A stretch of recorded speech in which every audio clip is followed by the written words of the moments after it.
ओम नमो नारायण।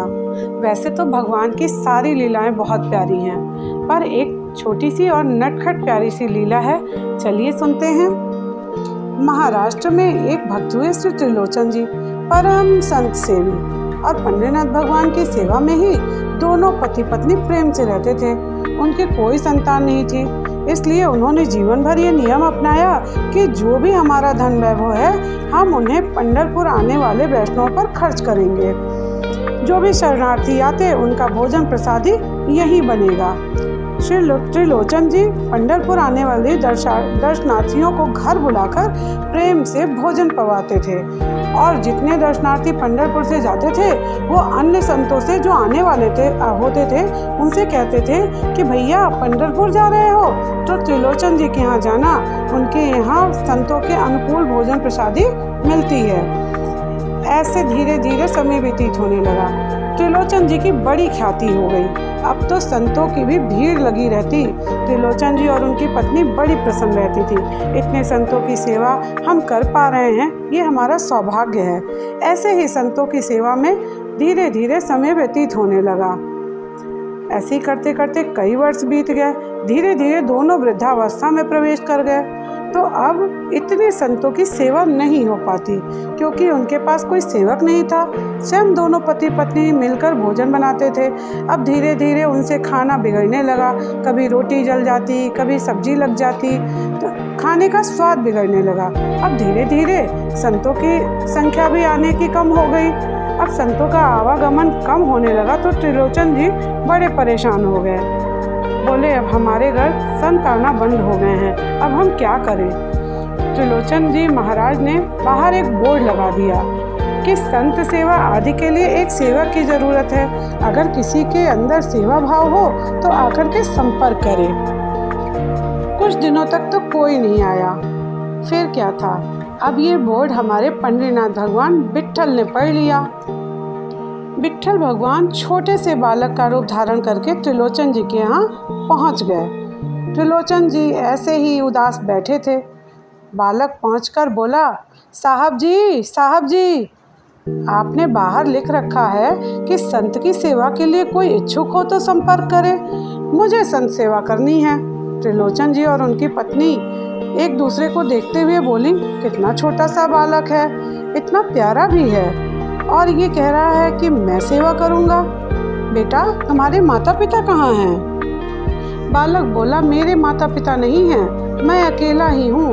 त्रिलोचन जी की पत्नी को दया सी आ गई, बोली, अरे राम राम, अकेला है तू? अच्छा चलो ठीक है, तुम यहीं रह लेना और संतों की सेवा भी कर लेना, लेकिन यहाँ के कुछ नियम हैं, उनको सुन लो। पहले तो अपना नाम बताओ, क्या नाम है तुम्हारा? विट्ठल भगवान बोले, मेरा नाम तो अंतर्यामी है। त्रिलोचन जी बोले, नाम सुन के तो ऐसा लग रहा है जैसे सचमुच का अंतर्यामी हो। अच्छा बेटा सेवा कर लोगे? तो अंतर्यामी बोले, सेवा करना तो मेरा जन्म जन्मांतर का काम है, मैं यही तो करता आया हूँ। कभी दीन दुखियों की सेवा, कभी गरीबों की सेवा, कभी गैयों की सेवा, मेरा तो यही काम है। त्रिलोचन जी और उनकी पत्नी एक दूसरे को देखते हुए बोले, इतना छोटा सा बालक है और बातें बहुत बड़ी बड़ी करता है। बोले, सुनो बेटा, सुबह यहाँ दाल सब्जी और रोटी बनती है संतों के लिए। कम से कम 150-200 संत आएंगे, उनके लिए रोटी बनानी पड़ेगी, और ये सब तुमको ही करना पड़ेगा। हम थोड़ी बहुत सहायता कर देंगे, पर हमसे अब ज़्यादा बन नहीं पाता। अंतर्यामी भगवान बोले, आप निश्चिंत रहें, हम खीर रबड़ी भी बना दिया करेंगे। त्रिलोचन जी फिर मुंह देखने लगे। अंतर्यामी भगवान बोले, हमें सब आता है, दुनिया का ऐसा कोई काम नहीं जो हमें ना आता हो, हम आपका सब काम कर देंगे, आप निश्चिंत रहिए। त्रिलोचन जी और उनकी पत्नी बहुत खुश हो गए, लेकिन भगवान बोले, अब हमारी भी शर्त सुन लो। त्रिलोचन जी बोले, अच्छा तुम्हारी भी शर्त है? बोले, हाँ।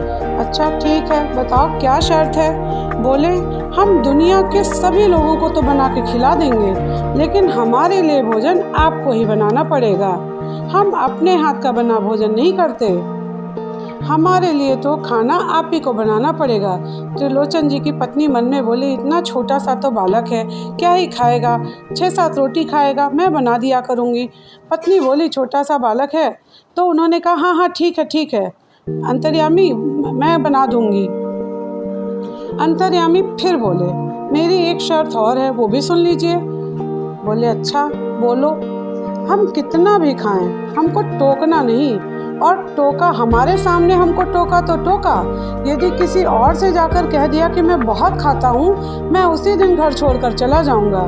त्रिलोचन जी बोले, हम दोनों कभी किसी से नहीं कहेंगे, तुम आराम से खाओ, 8-10 रोटी खाओ, प्रेम से रहो, हम कभी किसी से कुछ नहीं कहेंगे, हम वचन देते हैं। तो फिर ठीक है, अब कल से सेवा शुरू। अगले दिन पति पत्नी ब्रह्म मुहूर्त में उठे तो देखा ठाकुर जी भोजन तैयार कर रहे हैं। कभी सब्जी बना रहे हैं, कहीं दाल बना रहे हैं, कहीं रोटियां बेल रहे हैं। पूरे घर में खाना बनाने की तैयारी बहुत जोरों शोरों से कर रहे हैं, और बड़े प्रेम के साथ भी। 8 बजे से संतों की जमात आने शुरू हो गई। अंतर्यामी सबको भोजन कराने लगे। दौड़ दौड़ कर किसी को पत्तल दे आते, किसी को रोटी परसाते, किसी को कुछ करके दे आते। ऐसे करके वो संत के सेवा में लग गए। त्रिलोचन जी ने सोचा अकेले कर रहा है, ला मैं भी थोड़ी हेल्प कर दूं। कन्हैया ने वो तुरंत ले लिया। बोले, बाबूजी आप यहाँ बैठो, आप बस देखो, मैं सब कर दूंगा, आप परेशान मत हो। अंतर्यामी ने सारे संतों को भोजन कराया, प्रेम से खूब खिलाया पिलाया। त्रिलोचन जी और उनकी पत्नी बड़े प्रसन्न हो गए। संत भी बड़े प्रसन्न होकर के आनंद के साथ प्रसाद पा रहे थे और खूब प्रशंसा कर रहे थे कि बहुत अच्छी प्रसादी बनी है। अब संत भोजन करके चले गए। भगवान ने तुरंत घर को साफ सुथरा करके, किचन को सुधारा, रसोई संवारी, सब कुछ साफ सुथरा करके और खुद बैठ गए और बोले, मैया अब मुझे भी पवाओ, बड़ी तेज भूख लगी है मैया। मैया बड़े भाव में आ गई। बोली, अरे मेरे लाला, मैं अभी बना के लाई। मैया ने सुंदर सुंदर सब्जी, रोटी, खीर सब बनाई और थाली सजाकर अंतर्यामी को दिया। अब भगवान खाने लगे। भगवान एक बार में 4-5 पूड़ियाँ ऐसे ही खा जाते। मैया और लाओ, मैया बनाकर और ले आई और देती, और भगवान खाते गए। अब मैया ने थोड़ा ही बनाया था कि छोटा सा तो बालक है, कितना ही खाएगा। भगवान बोले, मैया मुझे बहुत तेज़ भूख लगी है, मुझे और बना कर दो। मैया ने कहा, अच्छा ठीक है बेटा, तो खा, मैं और बना के लाती हूँ। मैया बनाती रहीं और भगवान शाम तक खाते रहे। इस तरीके से मैया बनाती रहीं और भगवान खाते रहे। भगवान खूब पेट भर कर खाए, और जब भोजन हो गया, भोजन के पश्चात त्रिलोचन जी के पास गए और उनकी मालिश करने लगे। तेल लेके उनके पाँव में लगाने लगे। अब तो बड़ा आनंद आने लगा। रोज़ शाम को भजन कीर्तन होता, मालिश होती, खाने को भी अच्छा मिलने लगा। अब तो दिन ही बन गए। अब तो त्रिलोचन जी बड़े मज़े से रहने लगे। लेकिन उनकी पत्नी पहले दिन और दूसरे दिन तो ना बोली, लेकिन तीसरे दिन उनसे रहा नहीं गया और मन में सोचा, सुबह जितना भोजन बनाता है संतों के लिए, उतना तो ये अकेले ही खाता है। वो बड़ी परेशान हो गई, लेकिन कुछ कहा नहीं। 5-6 महीने बीत गए। खूब आनंद से सेवा चल रही थी। एक दिन त्रिलोचन जी की पत्नी पड़ोस में किसी के पास बैठी थी, तो पड़ोसन बोली, आपके घर में तो आजकल बड़ी खुशहाली आ गई है। त्रिलोचन जी के चेहरे पर तो रौनक आ गई है। बोली, हाँ क्यों नहीं, अंतर्यामी जो है वो बहुत सेवा करता है। पड़ोसन बोली, त्रिलोचन जी तो बढ़िया हो गए हैं, लेकिन तुम सूख गई। त्रिलोचन जी की पत्नी बोली, मेरा दुख कौन जाने, वो सबकी सेवा करता है, पर अपनी सेवा तो मुझसे करवाता है। पड़ोसन बोली, अरे वो नन्हा सा तो बालक है, उसकी क्या ही सेवा, अब क्या ही खाता होगा, 6-7 रोटी खाने वाला छोटा सा तो बालक है। अरे बहन, तुम क्या जानो, 10-10 किलो की रोटी एक बार में खा जाता है, पता ही नहीं चलता पेट है, कुआं है कि समुद्र है। इतना खाता है कि 4 घंटे समाधि लगाकर एक ही जगह बैठकर खाता है। थाली नहीं, थाल लगाना पड़ता है, थाल उसके लिए, इतना खाता है। जैसे ही कहा इतना खाता है, ठाकुर जी अंतर्ध्यान हो गए। शाम का समय था। त्रिलोचन जी बैठे थे, संध्या वंदन और भक्तों के साथ चर्चा आदि कर रहे थे। त्रिलोचन जी ने अंतर्यामी को बुलाया।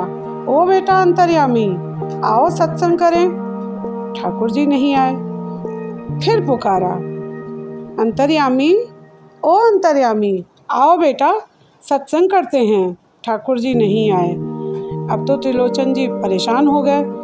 सब जगह देखा, किचन में जाके देखा, बाहर देखा, बालकनी में देखा, सब जगह ढूंढ लिया, ठाकुर जी नहीं मिले। पूरा पंढरपुर देख लिया, ठाकुर जी नहीं मिले।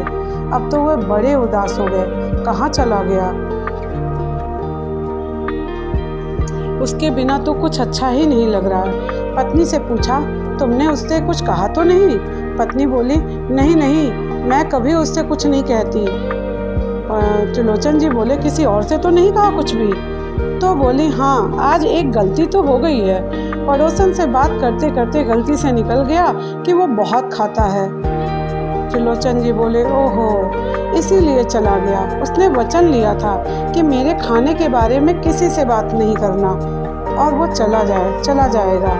त्रिलोचन जी और उनकी पत्नी बहुत उदास हो गए, बहुत दुखी हुए और ठाकुर जी के द्वार पर जाकर बैठ गए और बोले, नाथ, आपने हमें औलाद नहीं दिया, हमने कोई शिकायत नहीं की, हमें आपसे कुछ नहीं चाहिए, लेकिन नाथ, एक सेवक आया, उसने हम लोगों को आपसे और अधिक प्रेम करना सिखाया।